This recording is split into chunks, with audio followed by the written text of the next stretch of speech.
It's time to talk with the man in charge. He's the head coach of the Dallas Cowboys. He's all brought to you by AA Best Bail Bonds. Head coach Mike McCarthy of the Cowboys with us here. Good morning, Coach. How are you today? Doing well. Good morning, man. Good morning, Coach. You know, as you arrive at the playoffs, having to sacrifice a body part to get here, you know, we were just talking about the 16 consecutive home wins. That and any time in any era, that is a ridiculous number. And I know you don't really think about the past; you're stacking toward the future. But you know, in the grand scheme of things, have you ever been a part of and seen anything like the way you guys play at home, hanging 40 a night?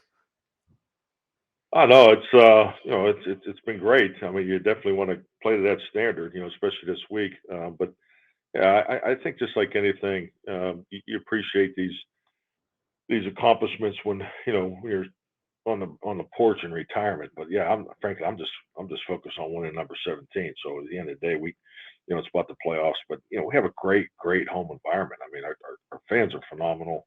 I just look at the crowds and the intensity that they give us at home. So they're a big part of it.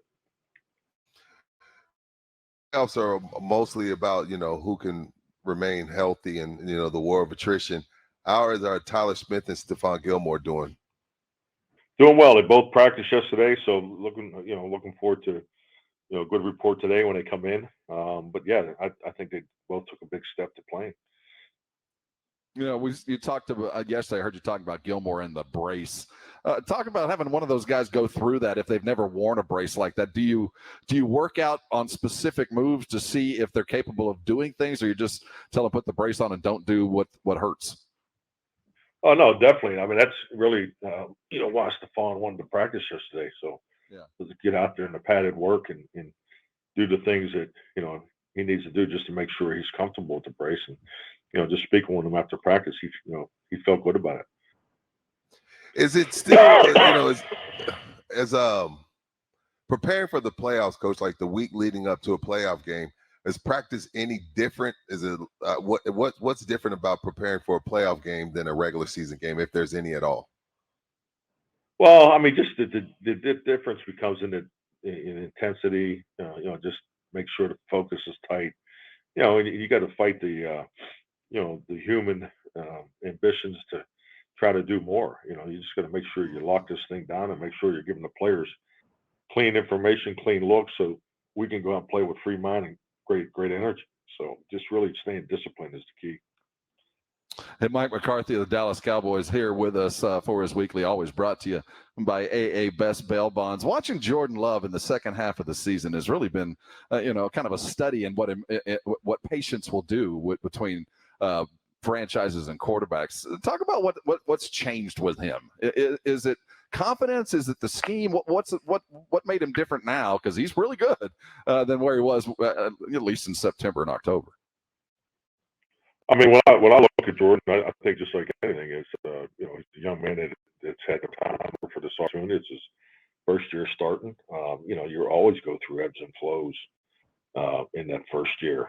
It doesn't matter who you are. So I think the most important thing, as a football player, as a football team, you always want to work to improve throughout the year. And you look at their team, and particularly, his play is a big part of it. Is the production and improvement has definitely added up, and they're playing their best football. So I think he's done a really good job getting ready for this opportunity, and he just needs to play. I mean, that's what all young quarterbacks need. They need live reps and opportunity to do it, and now it's his time. Well, what's he best at? When you look at him and go, that's the thing we got to stop. I would say the down the field passing game. They definitely have the rhythm throws and the base concepts that he works well through. But his ability to get the ball down the field, hang on his back foot, and buy time and protection. I think he's done he's had some big moments there. I would think, Coach, that you were going to say that everything starts and stops with Aaron Jones, who's had some success against you guys. Isn't that the biggest key to beating Green Bay? Is getting a handle on Aaron Jones the best you can? Yeah, I mean, I don't look at their offense any different than ours. It always starts up front with the run game to make the quarterback. Every offense I've ever designed is about making the quarterback successful. And the first starting point is with it healthy run game because your linemen need it. Their ability to play, on the balls of their feet and keeping them off their heels if you throw it all the time. So it's important to start up front, and Aaron's a dynamic back. I mean, he's obviously when he's rolling, that's when they're at their best. And obviously Aaron is a huge focal point for us. He is Mike McCarthy, the head coach of the Dallas Cowboys, here on San Antonio Sports Star. You talked about the accolades that you think about when you're on the porch, at the end of the season, at the end of a career. At the end of the season, one of those things, the accolade is really a difficulty when you're talking about guys on your staff that are being courted and looked at. And that's, you parse it as a benefit, but it's certainly got to be something on the side. How do you build into the schedule the workaround for guys that are actually, being asked and talked to? Like DQ. Yeah, no, there's definitely a process, that you follow, and procedures that are put in place by the league, and you have to follow those, and those have been adjusted over the years. But yeah, definitely. I mean, there's open communication about it, and at the end of the day, the priority is what's in front of us, and and that's the win this week.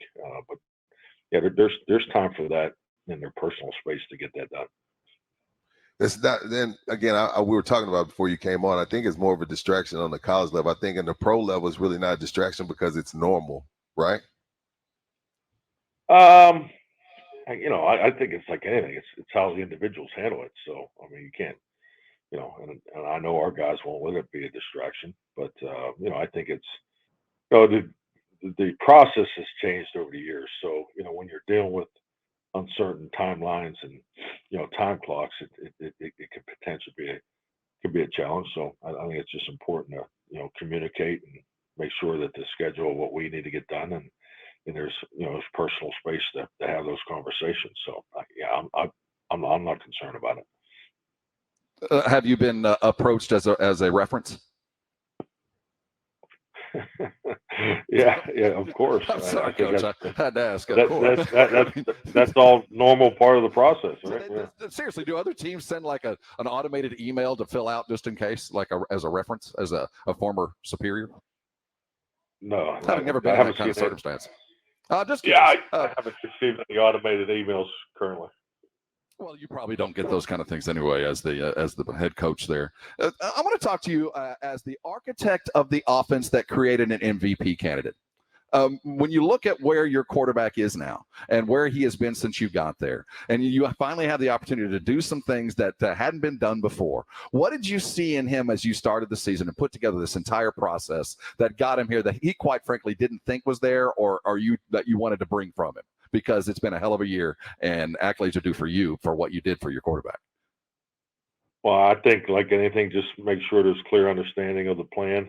Thing I've always loved about Dak is you can run the full gamut of an offensive menu, with him, and that's huge as a starting point. But just really defining and detailing, the connection of, what we're doing, why we're doing it, and then with that comes the improvement in the connection between him and the in the O-line and the perimeter players. So I think it's just staying consistent in all those areas. What were the strides that Ceedee made this offseason? Was it just the chemistry with him and Dak, or where did you see technically that got Ceedee to this point where he's at this season? Yeah, I think just keep growing. I think Ceedee's he grows with every opportunity you give him. That's the way he's wired. I mean, Ceedee, you can't find enough ways to get him the ball, and obviously, he's great with the ball in his hands. I mean, this guy's a natural runner. Which in his route running, connection with Dak is definitely, the chemistry is definitely improved. So I think just really more opportunities and more growth is really what we're watching with Ceedee. Mike McCarthy joining us here on San Antonio Sports Star. As the news broke yesterday and the day before regarding two legends in your business calling it quits, or at least where they currently are, when you're asked in the future about Nick Saban as a guy who's done what he's done, what's the thing that you take away from Nick Saban that you go, this is what, when I think of Nick Saban, this is what I think about? Yeah, I just think, he built an incredible program, and I think that, so much is said about the discipline and the way he went about it, but I just think his consistency in the discipline of his program, building and development is what I'll always remember. Because when you have the opportunity to walk into Alabama and be there on a pro day, you can just see the consistency of how that place ran, and I was always very impressed with that. Cowboys win if blank, Coach. Play to our strengths. I think it's important for us to go out there and play to our standards of productivity, do the basics, obviously win the turnover differential, time of possession, and just play to our productivity. So that's who we are. Those are the key variables of complementary football. And I think this team's done a really good job of establishing, consistency and production within those variables, and we need to play to that Sunday. On Sunday, if you win the flip, you're going to defer, or you're going to take the ball? I'll tell you what, that's why we tune in. Don't miss it. Oh, see, man, every week I got to every week, Coach. Every week. I apologize. No, I know. I get it. We actually meet on that this afternoon. We'll have a coordinators meeting. That was going to be my question. Yeah. What's that? My question was going to be that. When do you decide on that? Because I know there's a meeting. Yeah. No, we have a staff meeting at 12:30, and then we have a coordinators meeting and game management meeting at 1 o'clock. So we'll discuss all those things at that time. You're doing something right. Your boss called you the busiest man in Dallas. That's a good thing. I guess so. Yeah. It's that time of year. A lot of hard work. Our coaches and players are, we're in the rhythm, and we all work hard here. As we do. Hey, Coach, it's been a pleasure this week, as always. We bid you good health and have a great couple of days of practice, and we look forward to talking to you next. All right, gentlemen. You guys have a great weekend. Thank you.